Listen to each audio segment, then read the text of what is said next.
İsmayıllı Uşaq və Ailələrə Dəstək Mərkəzində şəhərsalma və memarlıq ili çərçivəsində uşaqların iştirakı ilə Bizim Bölgə adlı canlı rəsm sərgisi keçirilib. Tədbirin əvvəlində mərkəzin direktoru Ülviyə Zeynalova iştirakçıları salamlayaraq sərginin məqsədi və əhəmiyyəti barədə məlumat verib. Sərgidə İsmayıllı rayon icra hakimiyyətinin nümayəndəsi Nəsimi Teymurov, İsmayıllı Xəbərləri qəzetinin baş redaktoru Şah Məmməd Soltanov, Dağlıq Şirvan Regional Gənclər və İdman İdarəsinin rəisi Talih Salihov və Dağlıq Şirvan Regional Gənclərlə İş sektorunun aparıcı məsləhətçisi Cavid Qubadov iştirak ediblər. Uşaqlar sərgi zamanı İsmayıllın təbiətini, tarixi və memarlıq nümunələrini öz rəsmlərində əks etdiriblər. Onların hazırladığı əl işləri iştirakçılar tərəfindən maraqla qarşılanıb. Bugün mərkəzimizdə Bizim Bölgə adlı canlı rəsm sərgisi təşkil eləmişik.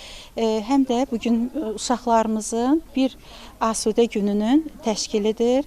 Burada bugün uşaqlarımız həm rəsm çəkəcəklər, həm canlı şəkildə öz təxəyyüllərinin məhsulu olan rəngarəng dünyaları prizmasından yanaşacaqlar bölgəmizə və həm də asudə günlərini burada bugün əyləncəli şəkildə keçirəcəklər. Dərsdən gəldikdən sonra asudə vaxtlarımda rəsm çəkirəm və sonra Leyla Əliyevanın Ailə Dəstək Mərkəzinə verdiyi pianoda ifa edirəm. Təbiətə aid şəkil çəkmişəm. Dağlar, mənzərələr, ağaclar var. Mən özümü sevincli, xoşbəxt, maraqlı hiss edirəm. Tədbirin sonunda iştirakçılara təşəkkürnamələr və hədiyyələr təqdim olunub. Daha sonra Leyla xanım Əliyevanın İsmayıllı Uşaq və Ailələrə Dəstək Mərkəzinə hədiyyə etdiyi pianoda şagirdlərin ifasında musiqi proqramı təqdim edilib. Rafiq Həsənov, Elçin Məlikov, Yusif Əliyev bu gün informasiya proqramı üçün.